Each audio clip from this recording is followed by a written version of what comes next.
মুসলিমদের জন্য অত্যন্ত পবিত্র স্থান আল আকসা মসজিদ নিয়ে আবার উত্তেজনা ছড়িয়েছে। জেরুজালেম শহরের পুরনো অংশে অবস্থিত এই মসজিদকে ইসলামে মক্কা ও মদিনার পর তৃতীয় পবিত্র স্থান হিসেবে বিবেচনা করা হয়। শতাব্দীর পর শতাব্দী ধরে মুসলিমরা এখানে শান্তিপূর্ণভাবে সালাত আদায় করে আসছে। তবে সাম্প্রতিক সময়ে ইসরায়েলের ডানপন্থী ইহুদি গোষ্ঠীগুলোর আল আকসা নিয়ন্ত্রণ নেওয়ার প্রচেষ্টায় লিপ্ত হয়েছে বলে অভিযোগ উঠেছে। বিশেষ করে টেম্পল মাউন্ট পুনর্গঠনের নামে এসব গোষ্ঠী মুসলমানদের প্রবেশে বাধা, নিরাপত্তা বাহিনীর সহায়তায় অভিযান এবং ধর্মীয় স্বাধীনতায় হস্তক্ষেপ করেছে বলে দাবি করছেন ফিলিস্তিনি ও আন্তর্জাতিক মানবাধিকার সংগঠনগুলো।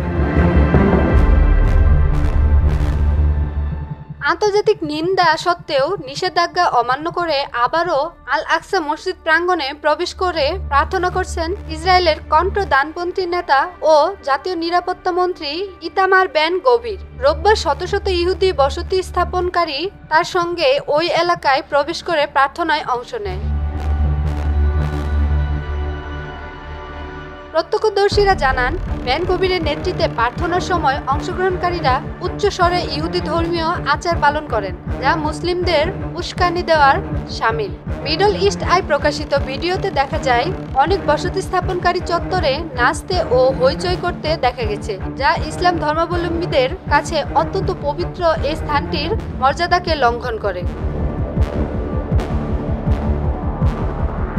জেরুজালেমের অবস্থিত আল আকসা মসজিদ ইসরায়েলের দখলে থাকলেও দীর্ঘদিন ধরেই এটি মুসলমানদের নিয়ন্ত্রণে রয়েছে। ঐতিহাসিক স্ট্যাটাস কো অনুযায়ী ইহুদিদের এই স্থানটিতে প্রার্থনা নিষিদ্ধ। তবে ডানপন্থী ইহুদি গোষ্ঠীগুলো বহুবার এই নিয়ম ভেঙে চত্বরে প্রবেশ করেছে এবং বিভিন্ন সময় সেখানে হামলাও চালিয়েছে।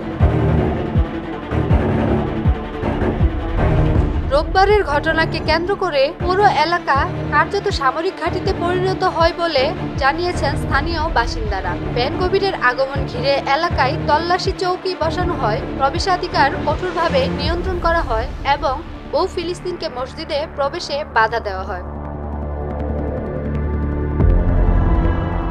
পরিদর্শন শেষে সাংবাদিকদের সঙ্গে কথা বলার সময় বেন গভির বলেন, টেম্পল মাউন্ট ইহুদিদের জায়গা, আমরা এখানেই থাকব চিরদিন।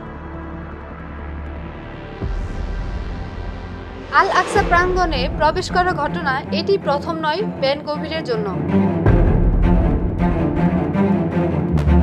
প্রধানমন্ত্রী নেতানিয়াহু সরকারের মন্ত্রী হওয়ার পর এ নিয়ে অন্তত 11 বার তিনি সেখানে গেছেন। এসব অনুপ্রবেশ এবং তার বক্তব্য ইতিমধ্যেই মুসলিম বিশ্বে ক্ষোভের জন্ম দিয়েছে। রোববারের এই অভিযানে তার সঙ্গে আরও ছিলেন লিকুদ পার্টির কট্টর ডানপন্থী আইন প্রণেতা আমিত হেলেভি, যিনি এর আগেও গাজা উপত্যকার পানি, খাদ্য ও জ্বালানি সরবরাহ ধ্বংস করার আহ্বান জানিয়েছেন।